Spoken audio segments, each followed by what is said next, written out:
let's prevent fires. Supervisor, adapt this talk to your department's specific conditions. Fire prevention is something we must practice every single day. We can never say that our department is free of fire hazards and feel completely safe. Even if there are no risks today, that doesn't mean there won't be any tomorrow. One of the greatest fire hazards, and one we must constantly fight, is the buildup of trash, waste, and old materials.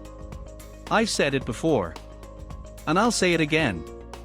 This department must stay free of waste piles. We have metal containers for trash and combustible materials. Use them. Statistics show that most fires begin in piles of waste and rubbish.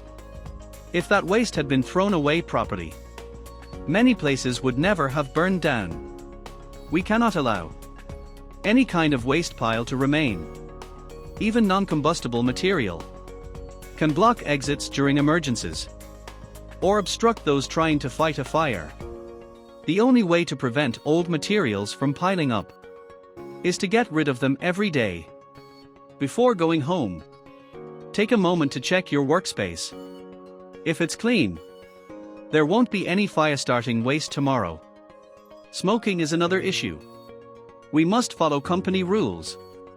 Where there's a "no smoking" sign, there are flammable materials nearby.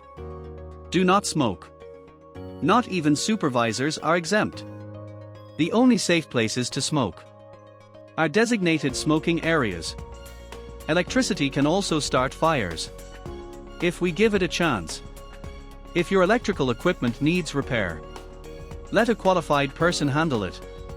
Temporary fixes and substitutes are dangerous to you and everyone around you, unless you know as much as an electrician. And most of us don't. Trying to wire something yourself may overload the circuit or leave it poorly insulated. Either way, you risk damaging the equipment, getting shocked, or starting a fire. Check for damaged wires on your equipment and report them immediately, so repairs can be made. Another thing to watch for is gas leaks. These may come from damaged pipes or burners that weren't fully closed. If you find a gas leak, report it right away. If it's just a half-closed burner or injector, close it yourself. But first check why it was left open. Maybe it's too tight. If something's wrong, report that too. If a fire starts, we have fire extinguishers in the department. Know where they are and how to use them. Know which extinguisher to use for each class of fire. Keep them clear. If you can't reach an extinguisher, it's useless. Sometimes we get careless because there hasn't been a fire in a long time. But the only way to make sure there won't be one in the future is to prevent the conditions that could cause it. I've mentioned some of the most common causes. There are others, and you all know them. Supervisor, have your team make a list of possible fire causes.